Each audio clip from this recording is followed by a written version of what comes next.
But another thing that Tucker Carlson said that I really do just want to discuss with people, because I posted this article on my Substack last night. And this article, I want to just make sure people are aware of it, and we're going to read it, is about how words I never thought I would say. Truly, truly.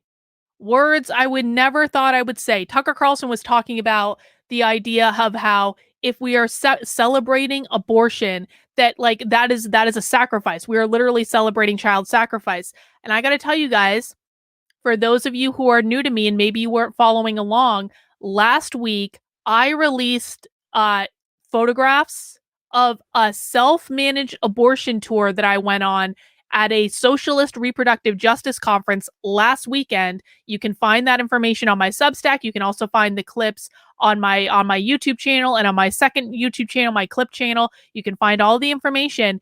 But I basically went on about a week ago a tour around how to have a self-managed abortion. And I say this as someone who is pro-choice. I am pro-choice. I have been pro-choice my entire life. I was a Democrat for 20 years. I'm pro-choice. However, the self-managed abortion tour has made me rethink everything. And when I first went on it last week, I think I was kind of in shock about what I was seeing, but I've now had some time to process the information. And I want to just read everyone this article just because it just flows so nicely with some of the things that Tucker Carlson was talking about in that speech around the pro-abortion industry and how this is literally child sacrifice. I have to admit that going on the self-managed, what I'm going to call the bathroom abortion tour at the Socialist Reproductive Justice Conference last week has absolutely made me more pro-life. Not totally pro-life, but more pro-life than I was before. And I want to read you guys just my thoughts on it. And again, you can find this on my Substack, carlin.substack.com. And if you want to support the work I'm doing and send me to my next socialist conference to cover that, please make sure you sign up as a paid subscriber at karlyn.substack.com for $5 a month, $50 a year. My work is entirely funded by you guys. I can't go to socialist conference without you. And I do actually have a socialist conference that I do want to attend in a couple of months. And so if you guys want to see that happen, then now is a really great time to fund it. But let me just read this article and then we can move on and talk about Don Lemon getting fired from CNN. Last week, I brought you pictures from a self-managed abortion tour I went on at the Collective Power Conference. In that article, I tried to present the facts in a detached, if not slightly snarky way. It was an accurate account of what they showed participants of the tour, and I felt that level of detachment was important, and I wanted to show you what happened and allow you to decide for yourself what you think. Although I obviously have opinions about what I do, I don't want to force those opinions on anyone. I want to be able to give you food for thought and receipts to consider. But I've thought a lot about that tour in the last week, and now I want to share my perspective of how it felt to participate in it as someone who is pro-choice, but not that pro-choice. It made me more pro-life. There has never been a single moment in my life when I haven't been pro-choice. When I was in college, I remember taking it for granted that if an accident ever happened and I got pregnant, it wouldn't be a big deal because I could just get an abortion. It never crossed my mind to consider the product of conception, as the abortion activists called it on the tour last week. I never considered the product of conception a baby, a living thing, anything more than a clump of cells. I literally didn't consider it to be alive. My entire life, I had been taught that abortion would be there for me if I needed it. And frankly, I viewed pro-lifers as nut jobs trying to force their religious values on others through legislation. Okay, I still view many of them this way. That's true. But the nut jobs in the pro-abortion movement are no better than the nut jobs in the pro-life movement. And last weekend, they made me do something I never thought I'd do. They made me consider being pro-life. And I hate them for that. I really do. I hate that the pro-abortion people have pushed the envelope so far that I really feel like the only sane option is to join a team that I loathe because they are actually the most humane choice.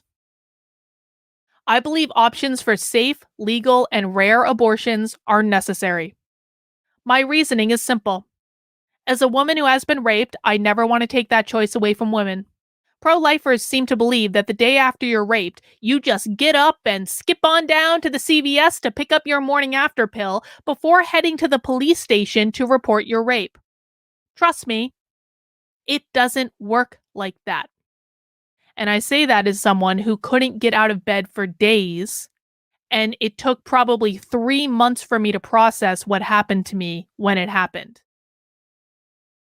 If you only make exceptions for women who have been raped, if you're legislating against abortion and you say, okay, all abortion is banned except for cases of rape and health of the mother, if you only make exceptions for women who have been raped, then what's going to happen is a lot of innocent men are going to be accused of rape.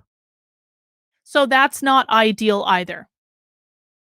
And we must make accommodations then, because that means a time period where everyone has the right to make the choice to terminate a pregnancy in a safe setting.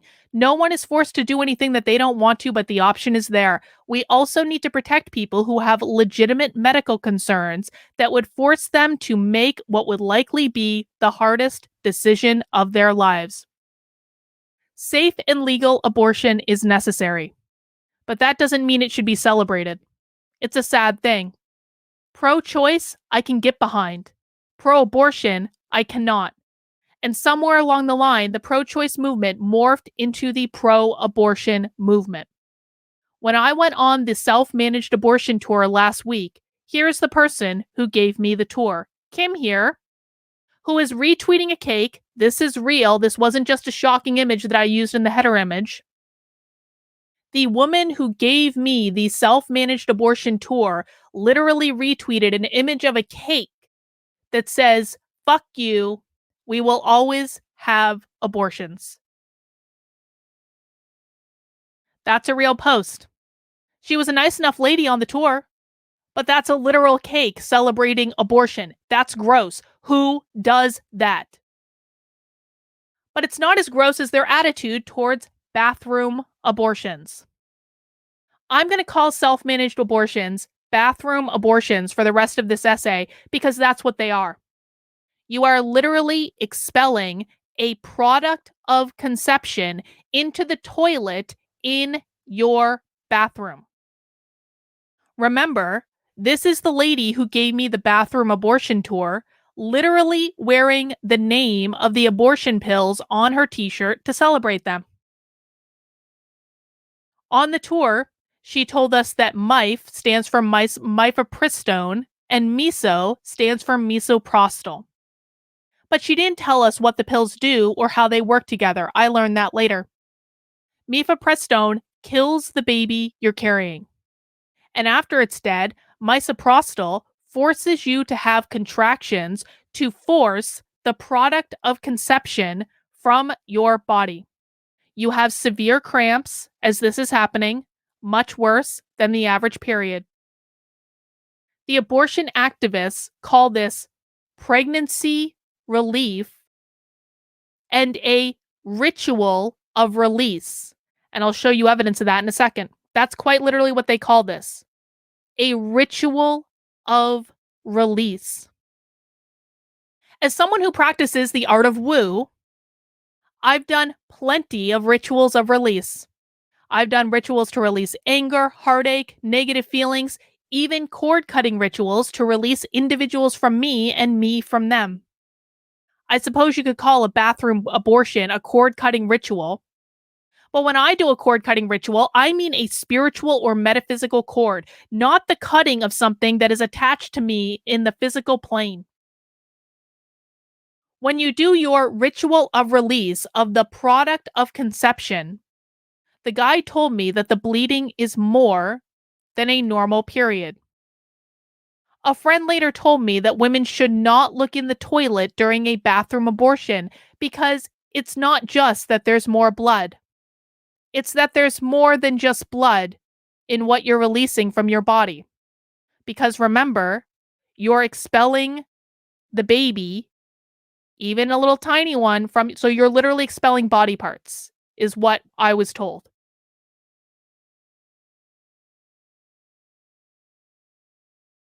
There were several parts of the bathroom abortion tour that hit me especially hard and made me question my position. The first was when my tour guide said it would be really great for a friend to make a gift basket with everything a person needs to be comfortable during their self managed bathroom abortion. She pointed us to this list of items, including PJs, herbal tea, a calming playlist, etc., that any pregnant person planning a bathroom abortion would love to have, and suggested that we craft gift baskets in order to be a good ally. And you can see here, these are all the things that they would like you to put in your bathroom abortion gift basket, just in case your friend is having a bathroom abortion and you want to help and support them. You can also see here, for many, pregnancy relief can be a ritual of release. So I'm not exaggerating when I say they're calling it that, because it's literally on their signs that are literally in the self managed bathroom abortion tour that I got last weekend. A gift basket for a bathroom abortion. That doesn't seem celebratory to me at all. The next thing that gave me pause was the idea of an abortion doula to hold your hand during the abortion. So on the self-managed abortion tour, we came to the bathroom, which is of course is the main event of where the bathroom abortion takes place, because you're constantly sitting on the toilet bleeding out the product of conception. And in the self-managed bathroom abortion tour, they had a stool next to the toilet and a sign that said, "An abortion doula for everyone having an abortion." A doula is supposed to help pregnant women through the process of bringing life into the world. An abortion doula comforts a woman as she kills life. One of the viewers on my YouTube channel, who is a doula herself, commented that an abortion doula was offensive to her and that her profession is not a handmaiden of death. I don't care how colorful you make the sign or the bathroom decor, that's messed up. And there are people who are making this their profession. They are literally getting paid hundreds of dollars for a bathroom abortion. This is NPR, National Public Radio, covering this new profession of being an abortion doula just a couple months ago in December of 2022. And you can see they say somewhere early on in the article that people are making between two, here it is, an abortion doula does charge between $200 and $800 per abortion to sit on a stool and hold someone's hand as they're on the toilet bleeding out the child. That to me seems a little messed up. But the shrine is where they really pissed me off. These people actually suggested that after a woman has a bathroom abortion, she head over to her spiritual shrine to worship herself. And there's a picture of the actual spiritual shrine that they had set up in the self-managed bathroom abortion tour. Now, some people have hypothesized that this might be a shrine to pray for the unborn life that was just ended during the bathroom abortion. Okay, that might be a reasonable assumption, that you feel some set of remorse about just having had a bathroom abortion, and you're like praying and sending positive energy to the soul that was lost. That makes sense. But that's not what this is. That's not what this is at all. And we know that it's not what it is, because I want to just zoom in. And this is something I did not point out in my original article about the self-managed bathroom abortion tour. I want to zoom in on some of the things on that altar. We know that this is about worshiping the self, not about the baby, because in the left-hand corner of the shrine, there is a sign with a woman's face on it with her hands over her eyes that says in small, almost unreadable text. Loving yourself is the greatest revolution. It's this sign right here. And you can see it better if you go to the Substack. Again, I'll pop this into the chat. It's carlin.substack.com. The article's pinned right to the top of the page right now. You can see here that there is tiny, tiny writing on this object. Almost, it's so small that I actually overlooked it the first time I looked at it. And what that writing says is, loving yourself is the greatest revolution. This is a shrine about worshiping the self. This is not a shrine about worshiping or praying for or meditating for the unborn child that was just bled into the toilet. This is not a shrine about praying for a soul that was lost. It's a shrine to worship the act of abortion as an act of love. I'm going to say that again. This is a shrine to worship the act of abortion as an act of love because they believe that loving yourself is the greatest revolution. And not for nothing, but this white statue right here, that one, that white statue on the corner, that's a literal fertility statue. They have a literal fertility statue on the self-managed abortion shrine. You can't make this stuff up. I almost ran out of the room when the tour was over. That's the truth. I haven't talked about this publicly, but that was one of the last stops on the tour. I almost ran out of the room. By the time we got to the spiritual shrine to worship yourself after your bathroom abortion, I was beginning to feel physically ill. When the tour concluded, I almost ran out of the room. I never took it seriously when someone said pro-abortion activists were a death cult. But it's true. They're a death cult. They celebrate abortion. They glorify it. They make it into a group activity. They build literal shrines to it. It is their ultimate sacrament. They are literally the high priestesses of abortion. That's sick. And I can't get behind any push to normalize this. So where does that leave me? I'm still pro-choice because I will never throw rape victims under the bus. But I refuse to join a death cult. And I don't know if we exist in a world where we can ever get to a reasonable compromise and return to safe, legal, and rare. So I guess if the choice is between life or death, I choose life. There is no other reasonable option. It didn't have to be that way. So guys, that is my article about my personal feelings about going on a self-managed bathroom abortion tour at a far-left socialist reproductive justice conference last weekend. If you want to learn more about that, head over to Carlin, KARLYN.substack.com, and you can see all the pictures, especially if you're listening on the audio-only podcast. You can see all the pictures, and you can judge for yourself, but this is the first time in my life that I've ever seriously considered being pro-life. Not because I'm enamored with the pro-life movement, because I'm not at all. I am not a Christian. I actually believe that nothing ever really dies and that aborted babies can come back as future babies from a spiritual perspective, which I know is going to get me in trouble, but that's what I believe. I believe that when a woman has an abortion or a miscarriage, the soul of that child is still alive. Like, it just isn't human. And it can come back as a future child. I actually think that's a lovely thought. I don't think that's an evil thought. I think that's a lovely thought. But what I can't do is get behind building a spiritual shrine to worship yourself after you have bled your unborn child into the toilet.